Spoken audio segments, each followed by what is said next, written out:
Welcome to Morningstar. It seems everyone is pessimistic about China at the moment, and the market is one of the worst performing this year. However, not everyone is as pessimistic. I am today joined by Andy Rothman from Matthews Asia, who's got a slightly more positive outlook.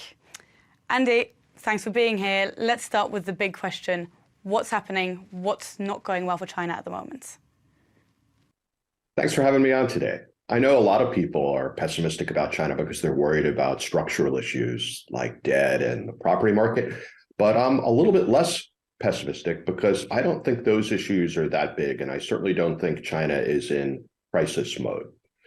What I think the big problems are lack of confidence among Chinese entrepreneurs, the small business owners who drive all of the job creation and wealth and innovation in China, and among consumers.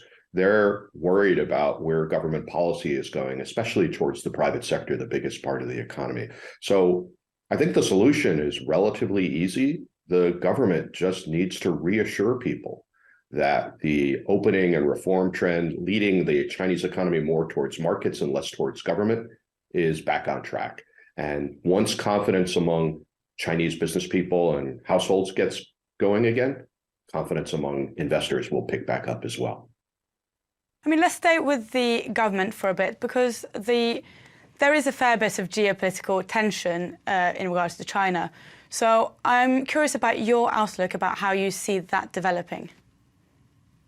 Well, the good news is that I think the Biden administration began to recalibrate its approach to China back in April. That's when Janet Yellen, the Treasury Secretary, gave a speech about U.S.-China policy. And during the course of the summer, we've seen 3 cabinet officers, including Yellen, go to China. Most recently, the Secretary of Commerce, Gina Raimondo, was there. So engagement is picking back up. Dialogue is picking back up.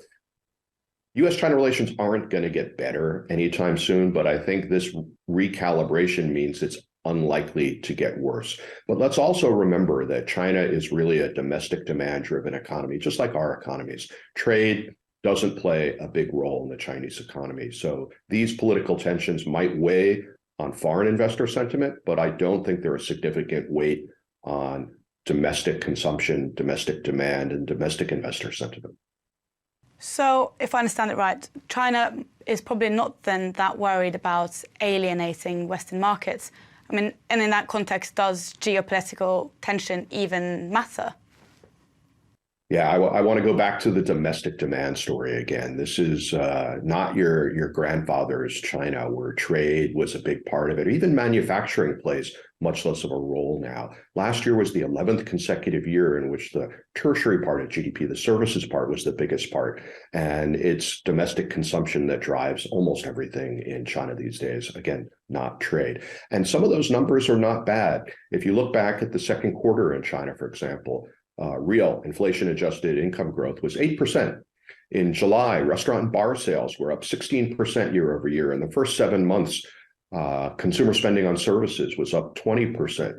So while there are weak parts of the Chinese economy, for example, property, a lot of the economy is doing okay. And so I also think we have to remember that foreigners also don't play a big role in the Chinese stock market.